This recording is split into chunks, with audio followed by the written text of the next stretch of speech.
Good evening. My name is Rob Briggs, and I'm a volunteer with Citizens Climate Lobby.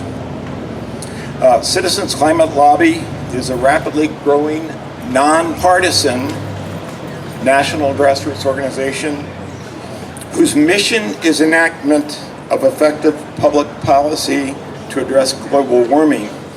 We formed a local chapter of CCL here in Moscow just about 3 months ago.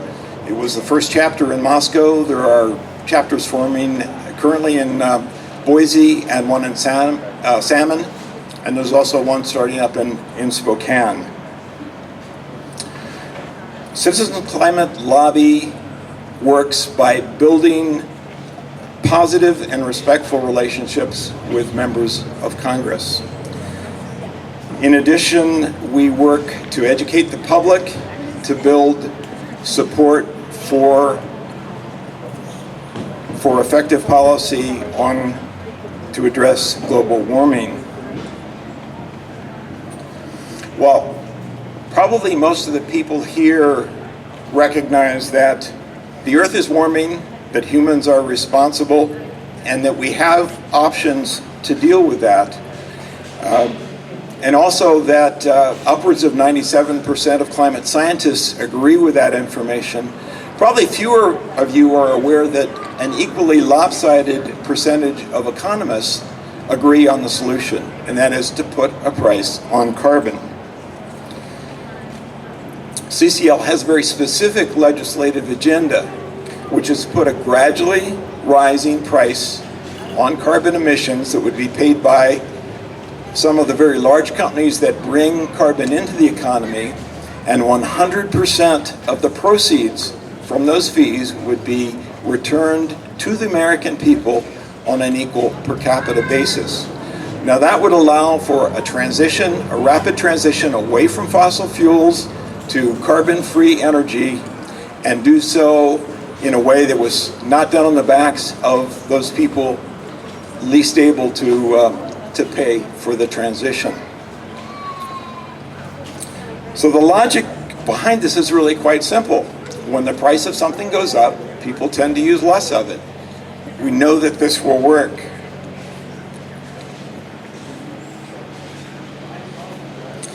Some of you may have seen in the Daily News on Monday an article about a report that was commissioned by the Citizens Climate Lobby. The study was done by a very high-powered economic analysis organization called Regional Economic Models Incorporated.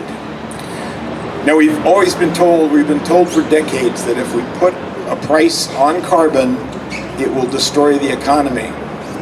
This study found that exactly the opposite is true. The analysis looked at Citizens Climate Lobby proposal and determined that it would be helpful to the economy and would create 2 million additional jobs across the nation in 10 years. And it would cut US carbon emissions by 1/3 in 10 years.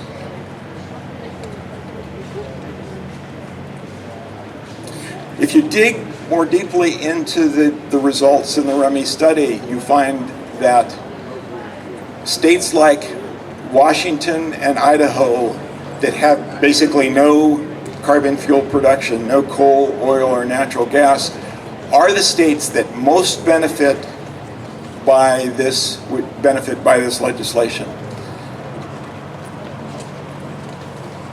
Idaho in particular has ample potential for renewable energy production from geothermal, wind, and solar. And these are far more labor intensive than fossil fuels are. In fact, Idaho may be the most conservative state in the union with no fossil fuel industry that its members need to protect. Perhaps Idaho's legislature can show the way forward simply because putting a price on carbon is good for the economy, good for job creation, good for public health and safety, good for our balance of trade, good for national security, and will preempt regulations that are coming if Congress fails to act. So you don't really need to agree that humans are responsible for a warming climate to agree that this is good legislation. We at CCL think that the best way forward on this idea is to create a positive and respectful conversation with members of Congress. I'd like to end with a quote from Dr. James Hansen. James Hansen is probably the world's most prominent climate scientist and has been a tireless advocate for public policy to address climate change. He says, "Most impressive is the work of Citizens Climate Lobby, a relatively new, fast-growing, nonpartisan, nonprofit group with chapters across the United States and Canada. If you want to join the fight to save the planet, to save creation for your grandchildren, there is no more effective step you could take than become an active member of this group."